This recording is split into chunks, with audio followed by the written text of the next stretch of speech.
GV Reddy. GV Reddy అంటే అసలు జర్నలిజంలో ఉన్న ప్రతి ఒక్కరికి తెలుసు.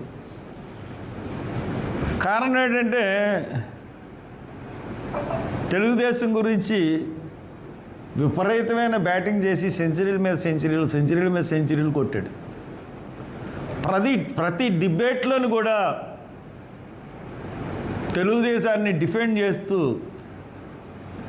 బ్యూటిఫుల్గా తను తక్కిన పార్టీలను కౌంటర్ చేస్తూ తెలుగుదేశం ఈరోజు అధికారంలోకి వచ్చిందంటే జీవీ రెడ్డి వాక్పటిమ కూడా ఒకటి కారణం. ఎందుకంటే అంత బాగా విశ్లేషణ చేసి కూడా ప్రతి సబ్జెక్ట్ని కూడా అటువంటి జీవీ రెడ్డికి తెలుగుదేశం ప్రభుత్వం రాగానే గౌరవం ఇచ్చింది. సైబర్ నెట్ చైర్మన్ కూడా చేసిన తర్వాత నేను అనుకున్నాను, ఈయన చైర్మన్ చేసింది ఈయన ఎంతకాలం ఉండగలుగుతాడు ఈ ప్రభుత్వంలో అని అనుకున్నాను. అలాగే జరిగింది. రాజీనామా చేశాడు. పార్టీకి మళ్ళీ రాజకీయాల్లోకి ఒక మంచి రాజకీయవేత్త మళ్ళీ రాజకీయాల్లోకి రానని ఒక నిబద్ధత గల రాజకీయవేత్త వీళ్ళ వేషాలతో నిబద్ధత గల రాజకీయవేత్త రాజకీయ రంగం నుండి నిష్క్రమిస్తున్నాననే ఒక డిసిషన్ తీసుకున్నాడు. ఎందుకంటే జీవీ రెడ్డి ఆయనకున్న ఆరోపణలు చేశాడు. సైబర్ నెట్ మీద కూర్చోబెట్టారు, మాట్లాడించారు. జీవీ రెడ్డిని ఐఏఎస్ వాళ్ళు అందరూ కలిపి, ఎందుకంటే చైర్మన్లు అంటే ఐఏఎస్ వాళ్ళకి ఎంత లోకువ అంటే చాలా లోకువ.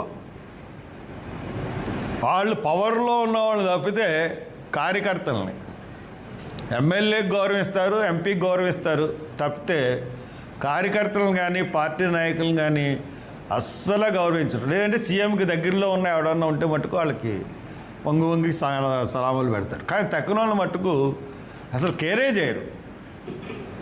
బహుశా ఈ చైర్మన్ ఈయన కొంచెం గట్టోడు, ఇండివిజువాలిటీ ఉన్నవాడు, ఇండిపెండెంట్ భావాలు ఉన్నవాడు. అందుగురించే సంస్థ నష్టాల్లో ఎందుకు కూరుకుపోతుంది, దీన్ని లాభాల్లోకి ఎలా తీసుకురావాలి ఆయన ఆలోచించాడు. ఆయన కాబట్టే కొంత ప్రయత్నం చేశాడు. తనకి ఆ సంస్థలో తప్పులు కనపడి మినిస్టర్కి చెప్పాడు, సీఎంకి చెప్పాడు. అప్పుడు చేయాల్సిన పని ఏంటి? ఇద్దరిని కూర్చోపించి మండలించే కన్నా నువ్వు నిజంగా నీ ప్రమేయం లేకుండా తప్పులు జరుగుతున్నాయి అని నువ్వు అనుకుంటే, అంటే చంద్రబాబు ప్రమేయం లేకుండా తప్పులు జరుగుతున్నాయి అని కానీ చంద్రబాబు అనుకునుంటే ఏం చేసేవాడు? విచారణ వేసేవాడు. ఇమీడియట్గా అక్కడ సంస్థని నష్టపరిచే చర్యలు ఉద్యోగులు పాల్పడుతున్నారు, రాజద్రోహం చేస్తున్నారంటే నువ్వు విచారణ వేయాలి. నువ్వు విచారణ వేయకుండా ఎవరు ద్రోహులు అన్నది బయట పెట్టాలి. అంతేగాని ఆ ఐఏఎస్ ఆఫీసర్ని తీసి జిఐడికి రిపోర్ట్ చేయమని ఇతను ఇచ్చిన రాజీనామాని యాక్సెప్ట్ చేసేస్తుంటే ఖచ్చితంగా దాంట్లో నీ ప్రమేయమే ఉంది. సైబర్ నెట్ అక్కడ జరుగుతున్న నష్టాల కుంభకోణంలో కూడా చంద్రబాబు నాయుడు ప్రమేయం లేకుండా జరగదు. అది గమనించే జీవీ రెడ్డి రాజీనామా చేసి వెళ్ళిపోయాడు. సో ఇది పరిస్థితి. ఇటువంటి ప్రభుత్వం మనల్ని పరిపాలన చేస్తూ ఉంది. ఇటువంటి ప్రభుత్వం పరిపాలన దాంట్లో మనం ఇంకా ఈ ప్రభుత్వాన్ని సపోర్ట్ చేయాలా? ఈ ప్రభుత్వానికి ఎమ్మెల్సీ ఓట్లు మనం వేయాలా? విజ్ఞులు అందరూ ఆలోచించండి, ఉపాధ్యాయులు అందరూ ఆలోచించండి. తర్వాత డిగ్రీ చదువుకున్న వాళ్ళందరూ మిమ్మల్ని ప్రతిసారి మోసం చేస్తూ ఉన్నాడు. పట్టభద్రులందరూ కూడా విజ్ఞతతో ఆలోచించి మీ గురించి పోరాటం చేస్తాడు. మీ తలలో నాలుగులో ఉంటాడు. ఒక మేనిఫెస్టో తయారు చేసుకుని మీ ముందుకు వచ్చాడు. సుందరికి 34వ నెంబర్గా ఎదురుగుండా 1 నెంబర్ వేసి గెలిపించమని మనస్ఫూర్తిగా కోరుతున్నాను. Thank you.